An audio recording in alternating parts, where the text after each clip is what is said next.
Hi, today I'll be talking about press freedom in Iran and the risk talking politics represents. The main question I'll answer is which problems do journalists in Iran face regarding elections coverage? I've chosen this year's February elections to set this presentation in. I'll mainly be talking about the Iranian political system, this year's parliament elections, and lastly, I'll outline the answer to my question. From the political system, what you mainly need to know is that Iran is an Islamic republic that is theocratic. This means that the judiciary, parliamentary, and executive branches are all overseen by officials from the clergy. The supreme leader is Ali Khamenei. He is the head of state and thus is above all other officials. The parliament is the legislative body. It is chosen every 4 years by popular vote and it holds 290 seats. It is under some kind of control since it is under supervision because of the laws it drafts. They pass through some sort of control to see if they're compatible with the Islamic law or Sharia. This year's elections, parliament elections, they were particular as they were preceded by a massive wave of protests that mainly challenged the Islamic rule over different issues, such as economic hardships, the threat of war with the US, or the shooting down of an Ukrainian airplane by the Iranian government. Essentially, all these protests showed a really exacerbated state of public unrest. Thus, the Islamic regime was looking forward to a parliament that would support them and their policies. That's why, in the wake of these protests, they started implemented a series of strategies to incite fear in the population and also shut down the voices of the opposition. The challenges for journalists deepened in this context, even though they have always been present. Iran ranks in the 170th spot in the Press Freedom Index, just 10 places from the last spot.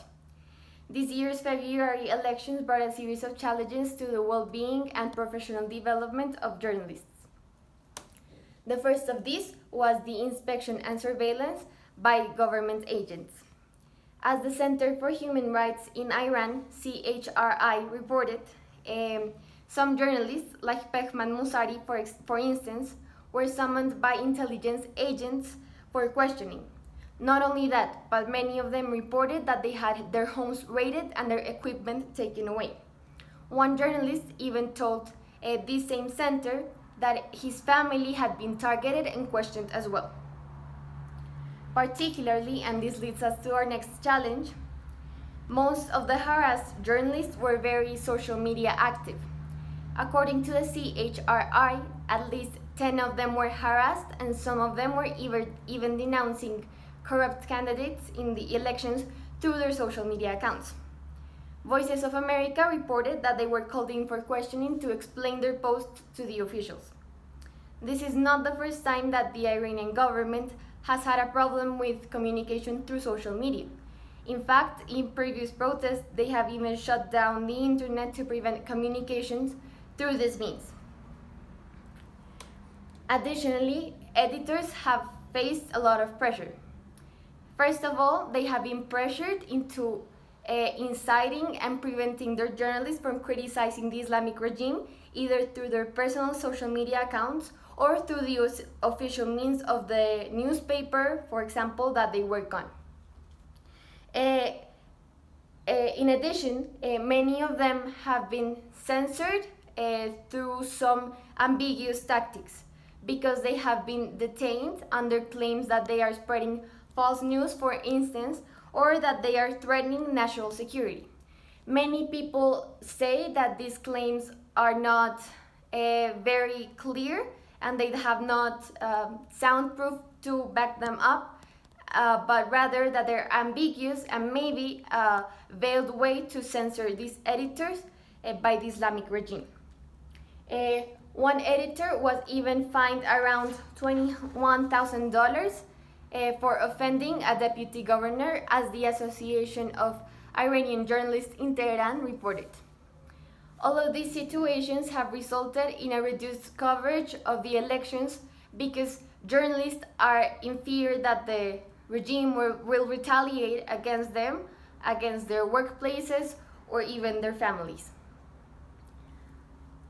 Lastly, many journalists face a fear of imprisonment. Around the time of elections, the number of imprisoned journalists in Iran increases, as it is shown in this graph here. Even though this is, well, quite some time old, it really is consistent with the fact that around election times, whether it be the parliamentary elections or the presidential elections, the number of imprisoned journalists increases. More so, many journalists remember cases like the one of Marzia Amiri, who was sentenced to 10.5 years in prison and 148 lashes over charges such as spreading propaganda against the state. The prospect of her facing such hard sentences is enough to scare many journalists into silence, and maybe sometimes even compliance. All of these situations have contributed to a general feeling of repression and confrontation between the people and the government, between information and officials. With such blatant harassment against journalists during elections time, how can there be well-informed reporting and decision-making? How can people be sure that they live in a society that protects freedom of speech? Where does that leave democracy then? Thank you. These are the references.